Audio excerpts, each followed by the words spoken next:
औज़ुबिल्लाहिमिनश्शैतानिर्रजीम बिस्मिल्लाहिर्रहमानिर्रहीम। तो आज की वीडियो के अंदर चैप्टर नंबर 3 हमने शुरू करना है फिजिक्स का, जो कि आपके पास में ट्रांसलेटरी मोशन है। सबसे पहले बेटे आपके पास पे इक्वेशन ऑफ यूनिफॉर्मली एक्सेलरेटरी मोशन। अब बोलते हैं ऐसी कौन कौन सी चीज़ें हैं जो आपके पास में मोशन कर सकती हैं। मतलब बॉल है, मैं इसको सीधा फेंकूँ, ये मोशन बिल्कुल सीधा जाएगा यूनिफॉर्म स्पीड से। यूनिफॉर्म का मतलब आप समझ लें, बार बार कंफ्यूज हो जाएंगे आप इसमें। यूनिफॉर्म का मतलब होता है एक जैसी स्पीड में रहने वाली चीज़। मतलब मैं अगर जा रहा हूँ तो मैं सीधा जाऊँगा, ठीक है, मैं बिल्कुल स्ट्रेट जाऊँगा, इसे कहते हैं uniformly accelerated motion. Object move along the straight line, acceleration is always constant, यानी एक्सेलरेशन सेम रहनी चाहिए, ठीक है। ऐसा नहीं हो कि यहाँ पे 20 मिनट है, इधर 30 किलोमीटर है, इधर 50 किलोमीटर सेकंड होगी, ऐसा नहीं चाहिए। मैग्नीट्यूड ऑफ क्वांटम मतलब डिस्प्लेसमेंट वेलोसिटी एक्सेलरेशन जो है कंसीडर करनी चाहिए। और अच्छा, अब इक्वेशंस ऑफ मोशन कौन सी है? V F is equal to V I plus A T, S is equal to 2 A and sorry S is equal to 1/2, ये आपने याद कर लेनी है। S equal to V I T plus 1/2 A T square, 2 A S is equal to V F का square minus V A का square. सही है। फर्स्ट इक्वेशन ऑफ मोशन आपने किस तरह डेराइव करनी है कि आपने स्लोप लेना है ए बी का, ठीक है। ए बी का स्लोप आपने लिया, बी सी ओवर ए सी से डिवाइड किया उसको, और आपने फिर बी सी ओवर ए सी को निकालना है। देखिए बी सी आपके पास में क्या है, इस जगह से आपने बी सी को देखना है। बी सी और आपके पास में यहाँ पे वी क्या है, वी एफ और वी आई है, तो आपने इधर वी एफ और वी आई को लिख दिया, ठीक है, और इसको आपने डिवाइड कर दिया किससे, टी से, क्योंकि ओ डी क्या है आपके पास में, टाइम है। सही है। इस तरीके से करेंगे आप, इसको डिवाइड करके मल्टीप्लाई करेंगे, इसका आंसर आएगा V F equal to V I plus A T. Second equation पे क्या करना है, टोटल डिस्टेंस एस जो है आपके पास में वो इक्वल है किसके, इक्वल एरिया ऑफ ट्रेपीजियम ओबैड भाई के। ये आपने ओबैड भाई वाला फार्मूला याद रखना है।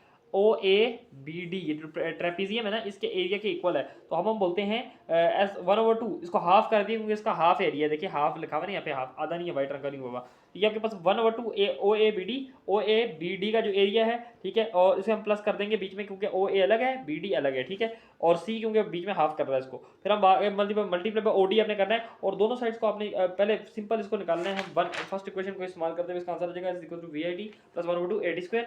और थर्ड इक्वेशन ऑफ मोशन की बात करें तो सेम वही करना है इसमें भी, लेकिन इसमें आपने एक चीज़ करनी है, जहाँ आप 2s is equal to O A plus B D multiply by O D तक पहुंचेंगे तो आपने बोथ साइड्स को मल्टीप्लाई करना है B C by O D से।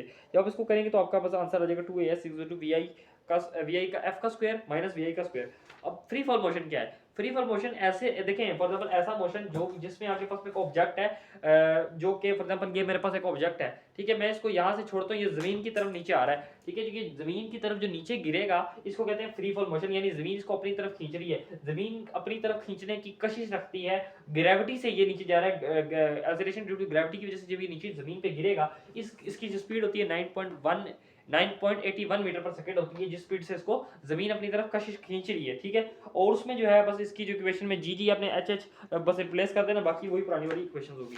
आगे बात करते हैं प्रोजेक्टाइल मोशन। ऐसा मोशन फॉर एग्जांपल जो कि आपके पास कर्व लेता हो, मतलब फुटबॉल को आप मारेंगे, अब सारी बात है, फुटबॉल को मैं शूट मारता हूँ यहाँ से, आपने कॉलेज में भी खेला होगा, तो वो गोल गोल जाता है, गोल गोल जाते हुए ये इस तरह नहीं मतलब जाता है, इधर से मैं शूट मारूं तो क्या आपको लगता है कि सीधे इस तरह जाएगा? नहीं, ये मैं शूट यहाँ से मारूंगा ना तो ये उड़ता हुआ यूं यूं यूं यूं यूं यूं यूं करता हुआ जाएगा, तो इसकी एक कर्व बन जाएगी, एक पैराबोलिक पाथ बन जाएगी ये वाली। तो ये जो पैराबोलिक पाथ होती है, ये कर्व फिर ट्रेजेक्टरी कहते हैं, इसे ट्रेजेक्टरी बैलिस्टिक पाथ भी या ट्रेजेक्टरी कहते हैं, इसे कहते हैं प्रोजेक्टाइल मोशन यानी कर्व मोशन, ठीक है। अच्छा, प्रोजेक्टाइल मोशन को अगर फॉर एग्जांपल एक बॉल है, इसको अगर मैं नीचे फेंकता हूँ, ड्रॉप करता हूँ, बिल्कुल स्ट्रेट नीचे आता है, इसे कहेंगे वर्टिकल मोशन। अगर बॉल को मैं हॉरिजॉन्टली फेंकता हूँ, ये मेरे पास एक कबर्ड है, इससे मैं अगर इस ये फॉर एग्जांपल एक बॉल नहीं है लेकिन पेन है, इसको अगर मैं बिल्कुल नीचे फेंकूँ, ये बिल्कुल नीचे जाएगा, इसे कहते हैं वर्टिकल मोशन। लेकिन अगर मैं इसको किसी एंगल पे फेंकूँ, मतलब इस तरह फेंकूँ, तो ये पाथ फॉलो करता हुआ गया पैराबोलिक मोशन में। सही हो गया। तो आगे देखते हैं, ये एक किसी एंगल पे रख के फेंकते हैं तो उस पर क्या होगा और उससे देखते हैं। तो अगर हम बोलते हैं, अगर हम तो हॉरिजॉन्टली लॉन्च किया है, इसी तरीके से अगर हम लॉन्च करें ऑब्जेक्ट को, तो क्या क्या चेंजिंग आएगी? बोलते हैं यहाँ पे एक्सेलरेशन बेटे जीरो होगी। एक्सेलरेशन की क्योंकि वैल्यू आपके पास में जीरो है, एक्सेलरेशन ड्यू टू ग्रेविटी क्या यहाँ पे जीरो है, क्योंकि ऊपर नहीं जा सकती है, ऊपर तो आपके पास जीरो होगी वैल्यू, नीचे जाते वक्त इसकी वैल्यू आपके पास होगी। लेकिन यहाँ पे आपके पास में कौन सा कंपोनेंट इस्तेमाल हो रहा है? एक्स कंपोनेंट नहीं इस्तेमाल हो रहा है, बिकॉज वो ऑब्जेक्ट इस तरह जा रहा है, इस तरह जा नहीं रहा, तो एक्स कंपोनेंट जीरो है आपके पास में। सही हो गया। और वाई कंपोनेंट क्या, ग्रेविटी है, ठीक है। यहाँ पे आपके पास में आगे बोलते हैं वी एफ एक्स जो है आई एक्स के इक्वल है, तो कॉस थीटा वाला कंपोनेंट इस्तेमाल हो रहा है, ये याद रखना है आपने। और वाई वाला कौन सा है? जी टी वाला इस्तेमाल है, ग्रेविटी इस्तेमाल हो रही है, मतलब ऊपर से जब नीचे आएगा तो ग्रेविटी के जरिए नीचे आएगा, और जब यहाँ से इधर आ रहा है, ठीक है, देखिए यहाँ से इधर आ रहा है, किसी एंगल पे आ रहा है, तो उसमें सिर्फ कॉस थीटा कंपोनेंट इस्तेमाल होगा।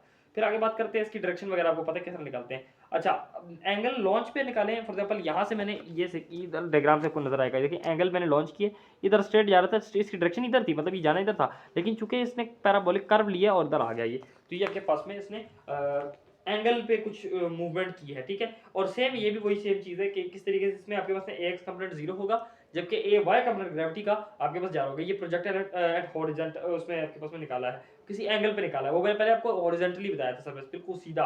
अगर सीधा थ्रो करेंगे मतलब गोली मारी है किसी को, तो उसकी प्रोजेक्टाइल क्या होगी, और अगर आपने शूट मारी है तो उसकी प्रोजेक्टाइल क्या होगी। अच्छा बेटा आगे आपके पास में कोई डेफिनेशन है, height of projectile, maximum height. For example आपने बॉल ऐसे जमीन से ऊपर फेंका है, तो ये फॉर एग्जांपल यहाँ से जो यहाँ तक टॉप इसका डिस्टेंस होगा, मैक्सिमम हाइट जो होगी इसकी, उसे कहेंगे मैक्सिमम डिस्टेंस, ठीक है। Vertical distance, maximum vertical distance is the height of projectile, जिसे एच कहते हैं। इसका फार्मूला क्या है, H equals to V I square sin square sorry मैं भूल जाता बार-बार, वी आई इसका square sin square theta divide by 2g, ठीक है। इसका फार्मूला फिर आगे टाइम ऑफ फ्लाइट बेटे आपके पास में जितना टाइम लगा है इस बॉल को यहाँ से यहाँ तक जाने में, ठीक है, इसे कहते हैं टाइम ऑफ फ्लाइट। तो इसका फार्मूला होता है आपके पास में t equals to 2vi sin theta divided by g। अब अगर आपने हाफ टाइम लेना मतलब यहाँ तक गया बॉल, यहाँ से पूरा नीचे नहीं गिरा, यहाँ से यहाँ तक गया बॉल, तो यहाँ से आधा जो टाइम है इसे कहते हैं टाइम ऑफ सबमिट। तो यहाँ वाला जो फार्मूला था इसमें आपके पास में V I sin theta divide by G हो जाता है। बाकी same range of projectile total इसकी जो डिस्प्लेसमेंट है, जो पूरा डिस्टेंस है जहाँ से बॉल गया है यहाँ से यहाँ तक का जो डिस्टेंस है, ठीक है, अलिफ से बे पोजीशन तक का डिस्टेंस जो है कहते हैं रेंज ऑफ प्रोजेक्टाइल, ठीक है। तो आपके पास में उसका फार्मूला था r equal to vi sin theta 2 theta divided by g। तो 2 थीटा यहाँ पे क्या आपके पास में मैक्सिमम एंगल है जिस पे आपके पास बॉल रिलीज होती है। 2 थीटा किसके इक्वल होता है, 45 डिग्री के इक्वल होता है। इसे कहते हैं मैक्सिमम रेंज। r max के इक्वल होता है, r max क्या है, r equal to vi v का स्क्वायर यानी वेलोसिटी को डबल कर दो आप किसके ऊपर, ग्रेविटी के ऊपर, तो उसका आंसर हो जाता है, ठीक है। अच्छा कुछ चीजें होती है रेंज सेम भी होती है, मतलब कभी कभी हम फुटबॉल फेंक रहे होते हैं, फॉर एग्जांपल 2 फुटबॉल फेंके गए, एक एंगल फेंका गया 30 से और दूसरा एंगल फेंका गया 60 से, ठीक है, 35, और फॉर एग्जांपल एक एंगल फेंका गया 30 से और दूसरा एंगल फेंका गया 60 से, तो 60 और 30 वाला जो एंगल है वो मिक्स करेंगे, क्यों, क्योंकि उनकी जो रेंज है वो बिल्कुल सेम है, ठीक है। अगर आप 60 वाली से एंगल से बॉल को किक करते हैं और वो 30 वाले एंगल से भी बंदा किक करता है, तो वो जिस जगह पे जाके गिरेंगे वो सेम ही होगी, ठीक है, अगर उनकी फोर्स सेम है तो, ठीक है, वेलोसिटी भी सेम है। तो इफेक्ट ऑफ एयर रेजिस्टेंस बेटे 3 इफेक्ट होते हैं। अगर तो एयर रेजिस्टेंस किसी भी मतलब फॉर एग्जांपल मैं बॉल को मारूं अगर हवा चल रही है तो क्या नुकसान होंगे। पहली बात तो ये है कि आपके पास टाइम उसका क्या हो जाएगा बेटा, आपके पास में टाइम इफेक्ट होगा, ठीक है। इसकी रेंज और उसकी मैक्सिमम हाइट क्या हो जाएगी, रिड्यूस हो जाएगी, ठीक है। बल्कि टाइम क्या होगा आपके पास में, इंक्रीज हो जाएगा। मैं मतलब उसको मार रहा था तो पहले आपके पास में उसकी जो टाइम ऑफ फ्लाइट थी वो सिर्फ इतना था, विद एयर देखिए इतना था। अब क्या हो जाएगा, अब इसका ये बहुत स्पीड में मतलब गिरेगी, 1 सेकंड में मतलब बॉल इस तरह से यूं करके गिरेगी। पहले तो मैं मारी थी वो हल्का हल्का उड़ती हुई वो फिर नीचे आएगी, ठीक है ना, टाइम बहुत था। अब हवा आ गई है तो दम से वो क्या है नीचे गिरी है, ठीक है। और उसकी जो जहरी बात है वो उतना बड़ा जो उसकी वो हाइट थी वो भी क्या हो जाएगी, कम हो जाएगी, हवा से नीचे गिर गई में। फिर इसकी रेंज जो है वो भी आपके पास पहले यहाँ से यहाँ तक थी, आपके पास में सीधी यहाँ पे गिरी है, आगे तो रेंज भी कम होगी, क्योंकि 3 चीजें कम हो जाएगी। आगे आपके पास में है कंजर्वेशन ऑफ मोमेंटम के लॉज। देखिए बेटे टोटल मोमेंटम जब आपके पास में किसी भी बॉडी का पहले बिफोर हिटिंग या बिफोर किसी भी बॉडी के अंदर आपके पास में जब मोमेंटम होता है ना, जो असल में कहते हैं momentum is the product of mass and velocity. चूंकि आपके पास में इधर सिर्फ मैं छोटा सा बताऊंगा, टोटल मोमेंटम और आइसोलेटेड सिर्फ इंटरेक्टिव पार्टिकल्स कंजर्व, तो P F is equals to P I का मतलब क्या है, ये मोमेंटम जो इनिशियल मोमेंटम होता है वो फाइनल मोमेंटम के इक्वल हो जाता है। यानी वो ऐसे आपके rate of change of momentum is equal to 0 both condition में, बिफोर भी और आफ्टर भी। फॉर एग्जांपल गन है आपने मारी है, उससे पहले ये रेस्ट में है, इसका जो इनिशियल मोमेंटम है वो क्या है, अभी 0 है, ठीक है। जब आप कर लेते हैं, ठीक है, तो उसके बाद अब उसके बाद भी क्या जो उसका मोमेंटम है वो कंजर्व ही होगा ना, 0 ही होगा। तो अब यही कहेंगे दोनों कंडीशन में जो जिस चीज का मोमेंटम 0 हो जाए, रेस्ट में भी हालत में मतलब आफ्टर वर्क भी और बिफोर वर्क भी, तो उस चीज को कहेंगे law of conservation of momentum. For example आपके पास एक बॉम्ब है, ठीक है, ये फटेगा, मैं इसको बुक से समझाता हूँ, ये बॉम्ब है, इसको फटेगा तो इसके 2 हिस्से होंगे, किधर जाएगा किधर जाएगा। बिफोर फटने से भी पहले जो इसका मोमेंटम है वो 0 के इक्वल है, आफ्टर फटने के बाद भी एक हिस्सा उधर जाएगा इधर जाएगा, इसका जो मोमेंटम है वो उसका क्या होगा, 0 हो जाएगा, ठीक है। नेक्स्ट बात करते हैं कैनन है, बिफोर फटने से पहले भी इसका जो है वो मोमेंटम 0 है, आफ्टर फटेगा तो भी इसके मोमेंटम 0 हो जाएगा। फिर आगे बात करते हैं रॉकेट जन इंजन, चलने से पहले भी मोमेंटम 0 है, चलने के बाद भी 0 होगा। कराटे प्लेयर जो ब्रिक्स है उसको तोड़ने से पहले भी उसका मोमेंटम क्या होगा, ब्रिक्स पे लगने से पहले भी क्या होगा, 0 होगा, रस पे ना, टूटने के बाद भी क्या होगा, 0 पे होगा, ठीक है। और इस तरीके से आपके पास बैट एंड बॉल जो बैट है उसका मारने से पहले भी मोमेंटम 0 होगा, मारने के बाद भी जो है उसका मोमेंटम p = 0 होगा। इलास्टिक कोलिजन कौन सी है, ऐसी कोलिजन बेटे जिसके अंदर आपके इलास्टिक कोलिजन ऐसी कोलिजन जिसके अंदर आपके पास में मोमेंटम और काइनेटिक एनर्जी दोनों क्या होती है, कंजर्व हो जाती है, ठीक है। और अगर ऐसी कोलिजन जिसके अंदर ना सिर्फ आपके पास में जिसके अंदर सिर्फ आपके पास में मोमेंटम जो है कंजर्व हो, ठीक है, हाँ जी, जिसमें मोमेंटम कंजर्व हो, काइनेटिक एनर्जी कंजर्व ना हो तो उसे कहेंगे आपके पास में इनइलास्टिक कोलिजन। ठीक हो गया। अब इसकी एग्जांपल क्या है, इनइलास्टिक कोलिजन आपके पास में हीट जनरेट करती है। फॉर एग्जांपल आप गाड़ी चला रहे हैं और एकदम से एक्सीडेंट होता है माज़अल्लाह, तो आपका जो गाड़ी है उससे हीट प्रोड्यूस होगी। काइनेटिक एनर्जी क्यों कंजर्व नहीं हो सकती, क्योंकि उसमें हीट में कन्वर्ट हो जाती है आगे जाके। इलास्टिक कोलिजन में आपके पास में क्यों नहीं होती, बिकॉज़ बिलियर्ड बॉल्स है। आप वो स्नूकर खेलते हैं ना, उससे बॉल्स निकलते हैं, एक मतलब एक बॉल दूसरे को जाता है, उसकी एनर्जी उस पे ट्रांसफर होती जाती है, ठीक है? वो आगे चला जाता है। तो इस तरीके से एग्जांपल है इलास्टिक कोलिजन की, ठीक है? इसकी काफ़ी सारी एग्जांपल है, सबएटॉमिक पार्टिकल में भी देख सकते हैं। अच्छा, elastic collision one dimension, for example आपके पास में एक बॉल है, ठीक है? इसका आखिरी टॉपिक है। आपके पास में बॉल है, ठीक है? ये दूसरे बॉल के साथ में कोलाइड कर रहा है, ठीक है? इस तरीके से जा रहा है, आगे बॉल जा रहे हैं, ठीक है? तो फॉर एग्जांपल मास 1 है, मास 2 है, आपके पास में दो मासेस है, आपस में इंटरेक्ट कर रहे हैं विद वेलोसिटीज u1 u2, ठीक है? जब इंटरेक्शन कर लेंगे, दोनों लगेंगे आपस में फोर्स के साथ में, तो अब इसकी जो वेलोसिटी है v1 होगी, इसकी जो होगी v2 होगी, ठीक है?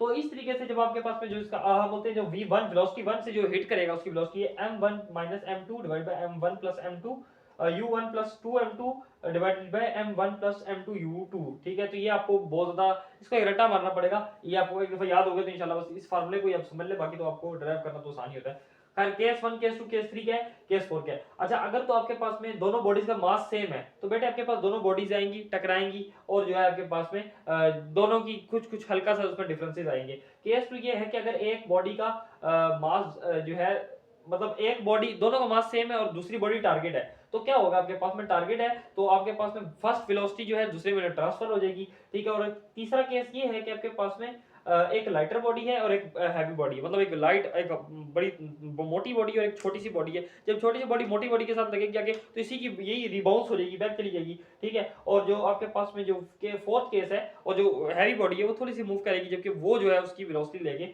भाग जाएगी। केस 4 के आपके पास में जब एक मासिव बॉडी एक पतली बॉडी के साथ कॉन्ट्रैक्ट करेगी तो क्या होगा, ये बहुत ही स्पीड से आगे चली जाएगी और ये इसको भी थोड़ा सा स्लाइटली मोशन होगा। तो बेटे आपके पास में ये चैप्टर नंबर 3 खत्म हुआ विद दिस एक्सरसाइज।